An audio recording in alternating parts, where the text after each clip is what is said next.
வணக்கம். இது உங்க தமிழ் நாவல் அரசி சேனல். இந்த சேனலை நீங்க இன்னும் சப்ஸ்கிரைப் பண்ணலனா உடனே சப்ஸ்கிரைப் பண்ணுங்க.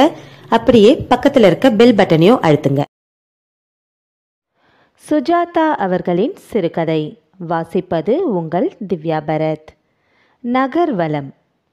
அந்த படகு மிக பெரிதாக இருந்தது. எனினும் அதை கப்பல் என்று சொல்ல முடியவில்லை. கேளிக்கையும் சந்தோஷமும் நிறைந்த பிரயாணங்களுக்காக ஏற்பட்ட படகு அது. பெரிய படகு. அதன் மேல் தளத்தில் மிகவும் இயல்பான நிலையில் நின்று கொண்டும் உட்கார்ந்து கொண்டும் சூரிய வெளிச்சத்தில் படுத்து கொண்டும் ஒரு கனவு சதுரம் போலிருந்த சிறிய நீச்சல் குளத்தில் சோம்பேறித்தனமாக நீந்திக் கொண்டும் இருந்த சந்தோஷ மனிதர்களில் ஆத்மா நித்யாவுக்காக காத்திருந்தான். தன் கையில் இருந்த புத்தகத்தில் கவனம் இல்லாமல் எதிரே நீந்திக் கொண்டு இருந்த நித்யாவின் அவ்வப்போது தெரிந்த உடல் வடிவ அழகை பார்த்து கொண்டு இருந்தான். படகு அத்தனை வேகத்தில் செல்வது தெரியவே இல்லை. அதன் வயிற்றில் இருந்த சிறிய அணு மின்சார நிலையத்தின் சக்தியில் அது கடல் பரப்பின் மேல் ஒரு காற்று மெத்தையில் மிதந்து சென்றது. ஆத்மாவுக்கு அந்த பிரயாணம் அவன் வாழ்வின் ஆதர்சங்களில் ஒன்று. இன்னும் 15 நிமிடங்களில் படகு சென்னையை அடையப் போகிறது.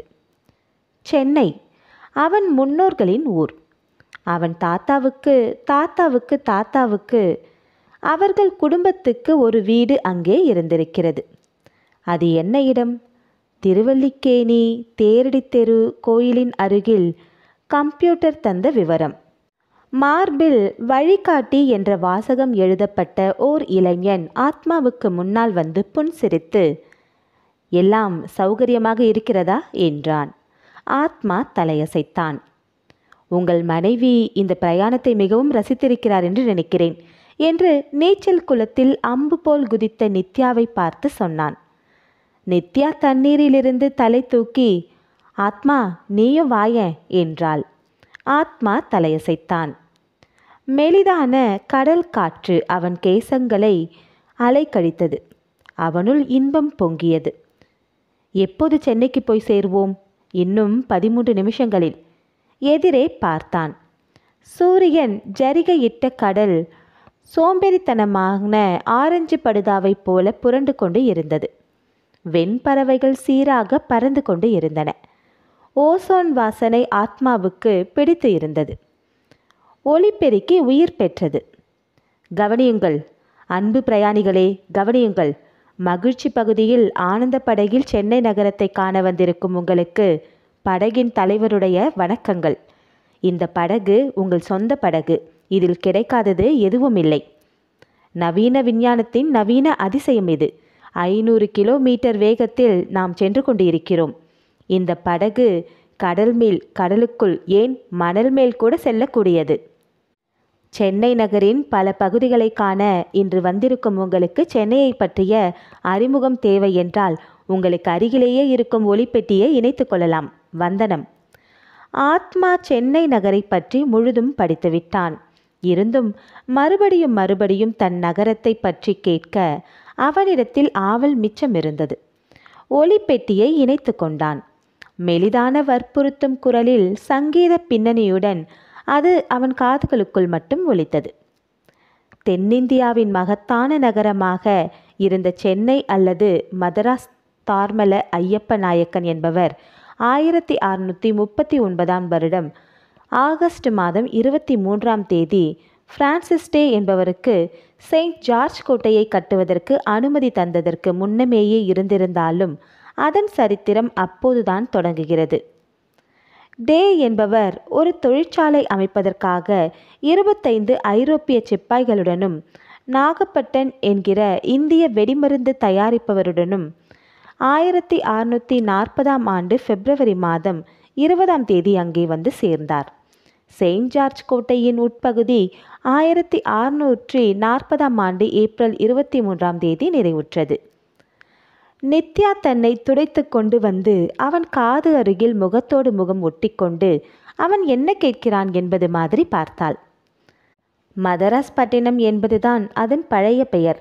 இந்த பெயரின் ஆதாரம் சரிவர தெரியவில்லை. மத்தராஜு என்று அந்த பகுதியின் அரசன் ஒருவன் பெயரிலிருந்து ஏற்பட்டு இருக்கலாம், அல்லது கடலில் சென்ற மரக்கால் ராயர்கள் என்கிற ஓர் இனத்தின் பெயரிலிருந்து மரக்கால் ராயர் பட்டணம் என்று தொடங்கி மதராஸ் பட்டணம் என்று மாறி இருக்கலாம். நித்யா அவனை சீண்டினாள். ஆத்மா ஒலிப்பெட்டியை குறைத்தான். எத்தனை தடவை இந்த சென்னை சரித்திரத்தையே கேட்டுக்கொண்டிருப்பாய்? எனக்கு அலுத்து விட்டது. இது நம் நகரம் நித்யா. நம் வீட்டுக்கு போக போகிறோம். உங்கள் முன்னோர் வீட்டில் என்ன பார்க்க போகிறாய்? பிற்காலத்தில் 3 நூற்றாண்டுகளுக்கு பின் இந்த சந்ததியில் ஆத்மா என்று ஒருவன் பிறக்கப் போகிறான் என்று சுவரில் எழுதி வைத்திருப்பார்களா? முதலில் அந்த வீட்டை கண்டுபிடிப்பதே கடினமாக இருக்கும். எந்த நிலையில் இருக்கிறதோ. பெரும்பாலான கட்டடங்கள் பத்திரமாக அன்று இருந்தது போலவே இருக்கின்றனவாம். அந்த வழிகாட்டி உன்னை விசாரித்தான். ஆம், அவன் என்னை பார்த்து கொண்டே இருந்தான். அது உனக்கு எப்படி தெரியும்? நான் பார்த்த திசையிலெல்லாம் அவன் தெரிந்தான். மார்பை மூடிக்கொள், ஜலதோஷம் பிடித்து கொள்ளும். எனக்கு பசிக்கிறது. கீழே சென்று ஏதாவது சாப்பிடு. நான் கேட்டுவிட்டு வருகிறேன். 5 நிமிஷங்களில் வந்துவிடு. சென்னை வந்துடும். ஆத்மா மறுபடியும் ஒலிப்பெட்டியை இணைத்து கொண்டான். மயிலாப்பூரில் லாசரஸ் தேவாலயத்துக்கு அஸ்திவாரம் தோண்டும் போது மேனுவல் மத்ரா என்பவர் கல்லறை தென்பட்டதாம். மத்ராவின் குடும்பம் ஒரு பெரிய செல்வாக்குள்ள குடும்பம். எனவே நகரத்தின் பெயர் மத்ராவின் பெயரிலிருந்து வந்திருக்கலாம் என நினைக்கலாம். மதர்சா என்பதற்கு பெர்ஷிய மொழியில் பள்ளிக்கூடம் அல்லது கல்லூரி என்று அர்த்தம். ஒரு பழைய முகமதிய கல்லூரி அங்கு இருந்திருக்கலாம். இதிலிருந்து மதராஸ் என்ற பெயர் தோன்றியிருக்கலாம் எனவும் எண்ணக்கூடும். எனினும் சென்னை பட்டணம் என்ற பெயரே பிற்பாடு நிலைத்து சென்னை என்று மாறியது. இந்த பெயரை பற்றி சந்தேகமில்லை. தார்மல சகோதரர்களின் தந்தை சென்னப்ப நாயகரின் நினைவில் சென்னப்பட்டணம் என்று பெயர் பெற்று சென்னை ஆயிற்று.